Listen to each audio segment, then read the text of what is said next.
experienced a Friends Stream Sports first. So many firsts this evening, Stephen. And aren't you so happy to be a part of so many firsts? So happy, man. So for those who maybe were on with us now, were not on with us, we had a internet glitch, but the show must go on. As we were finishing talking about the ACC championship game, we were not going to be denied talking about the SEC championship game. But Stephen, and maybe it's that my takes were too hot, that there was a power surge. I'm going to go with that. What do you think? Yes. So let's finish out. Let's share a couple thoughts regarding the SEC championship game. Number 1, Alabama versus number 6, Florida. What do you think about this game going into it? Give me your take. In my opinion, I think this is like the de facto championship game, like national championship game right here. These are probably the best two. Yeah, I would even put Florida. I won't say better than Clemson, but they're right on the same level. I think this is going to be a true battle of the Titans. And you know, I think it's very interesting in both of these teams and the storylines coming into this season. And you know, Stephen, I'm sure that you've watched plenty of Alabama football over the past decade or so. And one of the things that I've noticed about Alabama is that to beat Bama, you have to beat them for 4 quarters. You have. Oh, absolutely. You can't start fast and then hang on. You can't come back. You have to. The times that Alabama loses, it's not just that they get more points scored than them. They get physically beaten for 4 quarters. And that's how you beat them. And here's another thing too: is you really have to out adjust Nick Saban. Mm-hmm. He is like the king of halftime adjustments. Go back to Tua Tagovailoa in the national championship game. If you know that is Exhibit A on halftime adjusting for sure. You know, I think a key for Alabama going into this game is going to be resilience. You know, the Gators do have. You know, the Gators are going to have something to say. The Gators are going to ask some questions of Alabama. And the Gators have had close games this year. I'm the kind of guy that if you have, you know, you win most of your games by a lot, but if you have some close games, it's actually almost better, you know, to be able to overcome some adversity, maybe overcome a turnover or two in an in-game type situation. And let's be real here, outside of Ole Miss, and even Ole Miss, I mean, was kind of close, but at the end it wasn't super close. I mean, Alabama has not played in too many just street fights, and I think Florida's going to try to have a street fight with Alabama.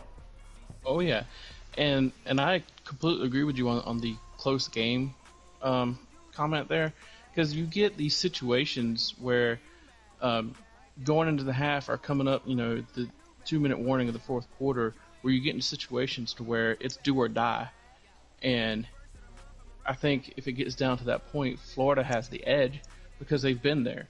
They know what it's like. They have the experience.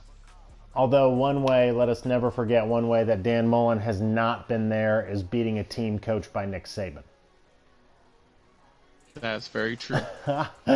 No, it's interesting, right? And I think when you look at the Florida Gators, you know, the big thing with them is that, in my opinion, is they have had some slow starts. Although they've had to overcome them, there's always a flip side to that, right? Could that be playing down to competition?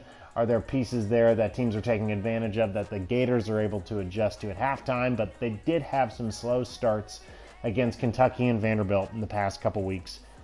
They did turn it around and ended up winning by pretty comfortable margins. With that, I think that the Gators have to play a complete game. They got to start hot. They got to start fast. They got to have a great script. Their first 10 plays or 20 plays or however long Dan Mullen's script is going to be.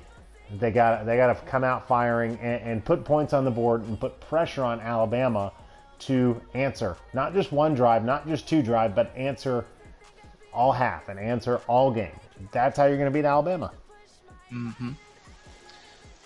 So let me ask you this. Mm-hmm. So looking at kind of like I did with Clemson, I looked at their their rushing and receiving yards stats. And again, Alabama seems like they have one or two key guys, and that's it. They have 1,600 rushing yards, 1,685 to be exact. 1,038 of those is from one running back, Najee Harris. And same with their receiving. Out of 3,250, 1,305 has come from Devontae Smith. So if Florida can shut these two players down, I think they have a very, very good chance of winning. You know, I hear you there for sure, and I can take that maybe another step up.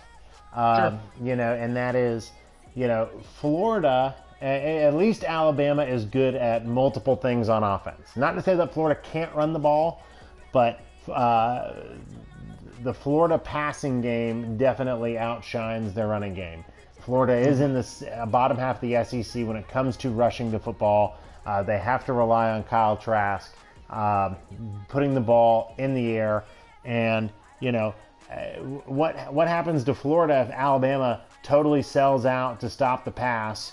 And, you know, they've got big NFL bodies up there in that front seven and that front part of that defense that they don't need all the time, maybe a little bit from time to time, but they don't need all the time to bring extra pressure and extra blitzing and things like that. But to be able to turn Florida into a one-dimensional running game where they don't even necessarily have all the stats anyways, you know, so I think there's a flip side to that. Right.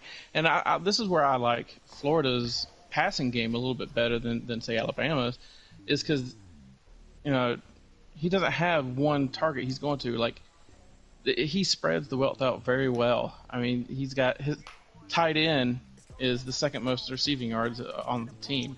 So I think it's going to be harder for Alabama to shut down the passing game, like you were saying, than it would be for Florida to do the same, because you have to take into account many more guys. I mean, he's dumping it off to tight ends, to wide receivers, to running backs. He's spreading the spreading the ball very well. That's the idea of that spread offense, right? And it'll be really fun to watch them play that game here in a couple weeks. But yes. So as you're thinking about that game, right? What do you think are some of the implications of an Alabama loss or a Florida win when it comes to the playoffs? An Alabama win is obviously not going to do anything. They're number one. They're going to stay number one. Should Florida pull out the upset, it's going to shake some things up. You know, then we have the whole thing with Ohio State is still ranked at number 4. For now. Well, for now, I'm hoping it's not too long to get out of there. But yeah, that's good. I mean, because then you got to consider the ACC game too. Where would Florida fall between Clemson and Notre Dame? With a Florida victory? Yeah. Yeah, you know, I think that's, you know, I think for sure if Florida beats Alabama, they jump A&M. Absolutely. For A&M to get into the playoffs, they have to be rooting for an Alabama victory and probably a Notre Dame victory, right? So they can say that the only loss that they have is to a playoff team. That's the only way A&M makes the playoffs. Yep. You know, I think the big question is how, if Florida wins, it's how do they win? If they crush Alabama, if Florida, comes and beats Alabama by 4 touchdowns, Alabama might not make the playoffs. But if it's a squeaker, I think that you can make a great case for both Alabama and Florida to make the playoffs, assuming, you know, if Florida wins that game. And you know, would you prefer a little bit more of a, geographic diversity? Sure. But would fans, you know, how many more eyeballs would be on that game to watch more rematches between Alabama and Florida, or right. Things like that? You know, it's the teams just, you know, if you overthink the room and let's say USC ends up undefeated, and they throw USC in there just wildly, or the Big 12 champ, wildly. I think fans aren't going to be too interested in that, to see that, because, and I'm talking about the casual fan more, for sure. So, I think it all depends on how Florida wins, and if a blowout win, Florida's in. A close Florida win, I still think Florida is in the playoffs. They for sure jump A&M, and we have yet to see how the committee is going to handle Ohio State, especially now that they aren't playing Michigan this weekend, and we'll have five games. So, how do you feel about that? The whole Ohio State goings on. I think that it is very unfortunate that Ohio State is going to be penalized for Michigan getting COVID positive test. Now, just because I think it's unfortunate doesn't mean that, we should make it, quote, fair and everybody gets a participation trophy kind of mentality and just going to say, well, Ohio State is good enough anyway. C. Brooks 08 says, boo Ohio State. So that's how how C. Brooks feels about it. I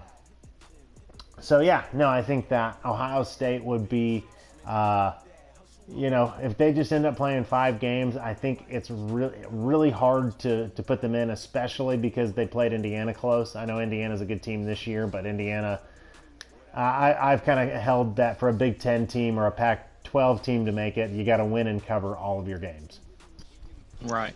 And so, just for an example, so the Michigan game got canceled. Big Ten does not adjust their rules, and they don't play for the championship. Do you put them in at all? Like, is that even a question? I would not put Ohio State in if for 5 games. Right. You take that up. You take that up with your commissioner. And so on the flip side of that, say they for some reason do get to play the championship game, they still only have 6 games. Would that be enough for you to put them in? It depends, because if you're gonna sneak Ohio State in there, C. Brooks says no, that would be dumb. Shout out to C. Brooks. Don't put them in.